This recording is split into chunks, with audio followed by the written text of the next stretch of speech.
We're here because free speech is under attack. We're here because people are being convinced that socialism works. We're here because people are being judged guilty until proven innocent. We are fighting back with facts. This is not a safe zone, so buckle up, Buttercup. This is the raw, naked truth.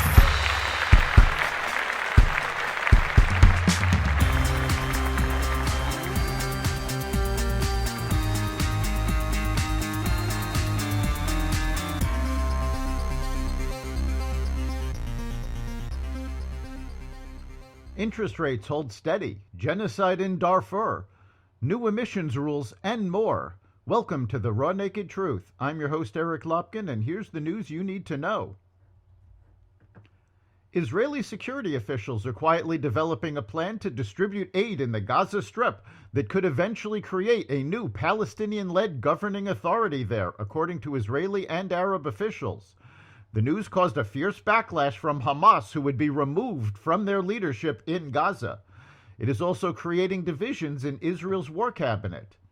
A top Israeli defense official has held talks with Egypt, the United Arab Emirates, and Jordan to build regional support for an emerging effort to enlist Palestinian leaders and businessmen who have no links to Hamas terrorists in distributing aid, according to some officials.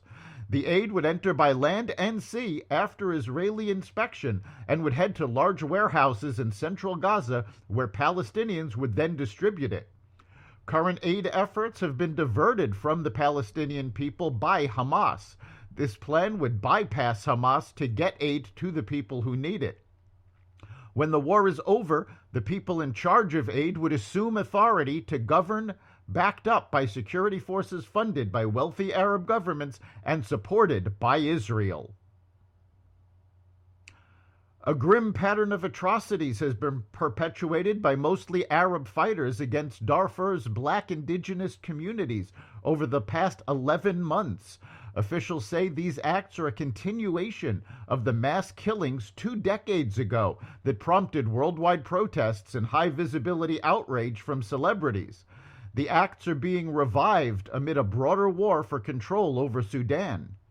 Diplomatic efforts by the U.S. and other global powers to end the fighting and protect civilians have fallen behind bigger foreign policy priorities like Russia's invasion of Ukraine and Israel's war in Gaza, former officials and analysts have said.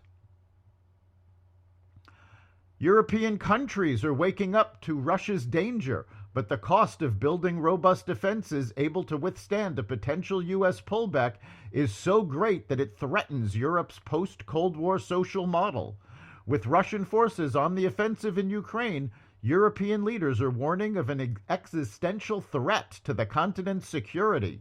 The current situation has exposed gaps in Europe's military capabilities that would take years to plug, even if governments make military spending a political priority, which they haven't done for decades.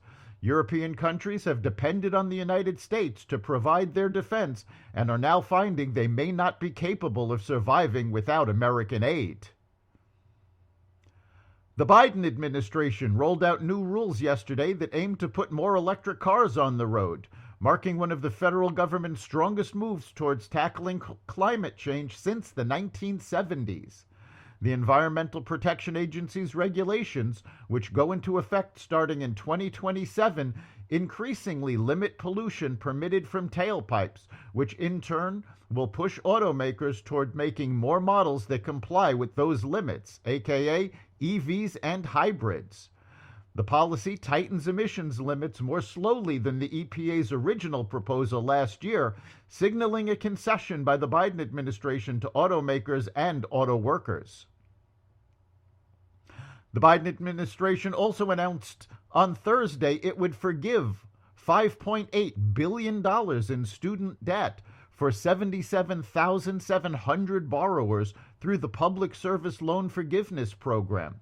It also said President Joe Biden would email another 380,000 public service workers starting next week, notifying them that they're on track to have their debt canceled within 2 years. The Federal Reserve on Wednesday held interest rates steady as expected and signaled it still plans multiple cuts before the end of the year. Following its two-day policy meeting, the central bank's rate-setting Federal Open Market Committee said it will keep its benchmark overnight borrowing rate in a range between 5.25% and 5.5%, where it has held since July 2023. Along with the decision, Fed officials penciled in 3 quarter-percent point cuts by the end of 2024, which would be the first reductions since the early days of the COVID pandemic in March 2020.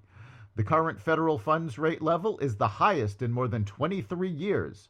The rate sets what banks charge each other for overnight lending, but feeds through to many forms of consumer debt. That's the raw naked truth. You can catch every episode of The Raw Naked Truth at xvadio.com, the Apple Podcasts app, Google Podcasts, Spotify, iHeartRadio, Audible, Amazon Music, and other platforms that respect freedom of speech. We'll see you next time.